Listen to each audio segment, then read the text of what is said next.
ኢትዮጵያ የራሷ የሆነ የባህር በር ወይም ሲፖርት ያስፈልጋታል። ይሄ ማንም ደስ የሚሰጠን ሲያጎርፍ የሚነጥቀን ሳይሆን የኛው የራሳችን የሆነ የባህር በር ለራሳችን ያስፈልጋል።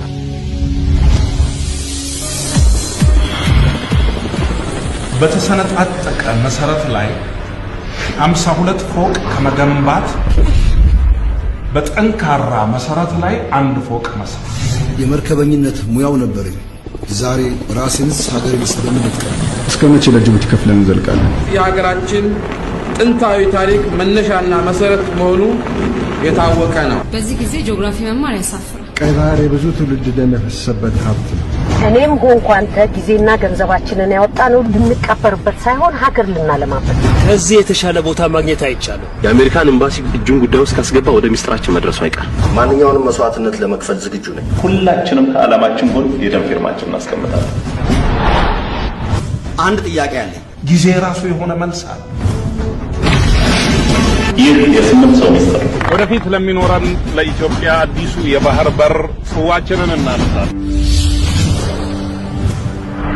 ላተን በጥይት ነው የምፈረክሰው አለኝ። እሺ እንዴ በቃ ምን ለማን እናገራለሁ? ምን እላለሁ? ምንም ማለት አልችልም። ኢትዮጵያ ሀገራችን በጣም ትልቅ ሀገር፣ ፖፑሌሽን ሳይዛችን በጣም ትልቅ የሆነ እና የባህር በር ከሌላቸው አገራት አንዷ ናት። በዚህን ያህል የህዝብ ቁጥር ያለው የባህር በር የሌለው ሀገር የለም።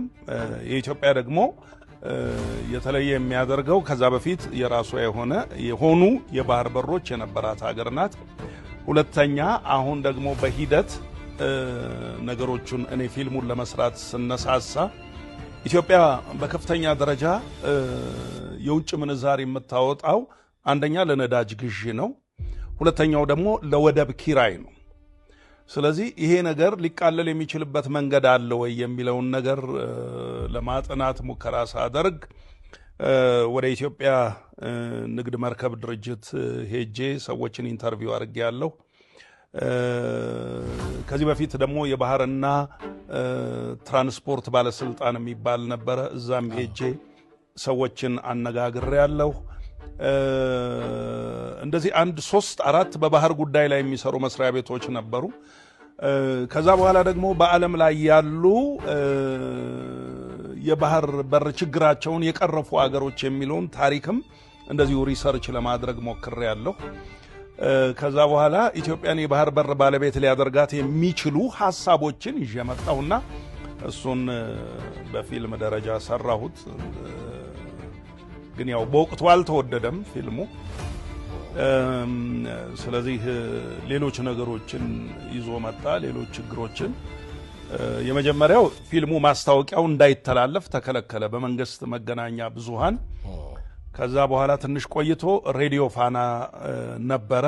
ያኔ ሬዲዮ ፋና ብቻ ነው፣ ቴሌቪዥኑ አልነበረውም። ሬዲዮ ፋና ላይም እንዳይተላለፍ ተደረገ። ቀስ እያለ አዳራሾችም ደህና አዳራሾችም እንደ ልብ ማግኘት አልተቻለም። ስለዚህ አንድ ቀን ወደ ቤቴ ሲሄድ ማታ ለአንድ ሰዓት ምናምን ጉዳይ 12 ተኩል አካባቢ እዚህ ሳሊተ ምሕረት ጋር አንድ መኪና ተከትሎኝ መጣና ክላክስ አደረገልኝ እና ክላክስ አድርጎ መጣ። ካጠገቤ ቆመና መስታወቱን ዝቅ አድርጎ አናገረኝና ዶላር ምንዛሪ ፈልገህ ነበር አገኘህ እንዴ አለኝ። የምን ዶላር አልኩት። እኔ ጋር አለ አዘጋጅቼልሃለሁ አለኝ። አይ እኔ ዶላር አልፈልግም አልኩት። ከዛ በኋላ በቃ እዚህ መኖር እንደሌለብኝ ወሰንኩኝ። የተካተሉ እንደሆነ አይነት ነገር እንደዛ አይነት ስሜት ሰጠኝ። ላይሆን ይችልም እንደሆነ አላውቅም። ለኔ ግን ካለሁበት ነገር ጋር ተጨማመረና ይሄ ነገር ትንሽ እረፍት ነሳኝ። አንዳንዶች ደግሞ በስልክ እየደወሉ የሚናገሩ ሰዎች ነበሩ። አንድ ጊዜ አምፒር ፊልሙ ሲታይ አንዱ ደውሎ አናገረኝና ሲያናግሩኝ በጣም አድናቆታቸውን የሚገልጹ ሰዎች አሉ። አንዱ ግን ስማ ባገኙ ጭንቅላትህን በጥይት ነው የምፈረክሰው አለኝ። እሺ እንዴ በቃ ምን ለማን እናገራለሁ? ምን እላለሁ? ምንም ማለት አልችልም። ዝም አልኩኝ። ከዛ በኋላ በቃ ቤተሰብ ቀድሞ እንዲወጣ አደረኩና እኔም ከሀገር ወጣሁ። 1 ዓመት አሜሪካን ሀገር ተቀመጥኩኝ። ከ1 ዓመት በኋላ ግን በቃ እኔ ውጭ ሀገር መኖር እንደማልችል ገባኝ። ብዙ ሞከርኩ፣ ብዙ እንትን አልኩ። እንደን በቃ አልቻልኩም። ተመለስኩ ከ1 ዓመት በኋላ። ከእንደዚህ አይነት ነገር ርቄ የባህር በርን የሚያነሳ ምንድነው ውሾን ያነሳ ውሾ ይሁን ብዬ ሌሎች ስራዎችን እየሰራሁ መኖር ጀመርኩ። ይሄ ነው እንግዲህ። ስለዚህ አሁንም ግን የባህር በር ያስፈልጋል ብለህ አቋም አለ እስከ መጨረሻው ማለት ይሄ እኮ እውነት ኢትዮጵያን የሚወድ የኢትዮጵያ ህዝብ የኖረ ጥያቄ ነው። ምክንያቱም 1997 ማስታውሰው ተቃዋሚ የሚባሉ ወይም ተፎካካሪ የፖለቲካ ድርጅቶች የሚባሉት የምርጫ ቅስቀሳቸው ዋነኛው ጉዳይ የባህር በር ነበረ እና የባህር በር የሁሉም ህዝብ ጥያቄ። የባህር በር አስመላሽ ኮሚቴ የሚባል መስቀል አደባባይ ስብሰባ ያደርግ እንደነበር አስታውሳለሁ። እነዚህ ሁሉ አሉና የባህር በር ጥያቄ የኢትዮጵያ ህዝብ ጥያቄ ነው። ኢትዮጵያዊ ነኝ የሚል ሁሉ የባህር በር ጥያቄ ውስጡ አለ።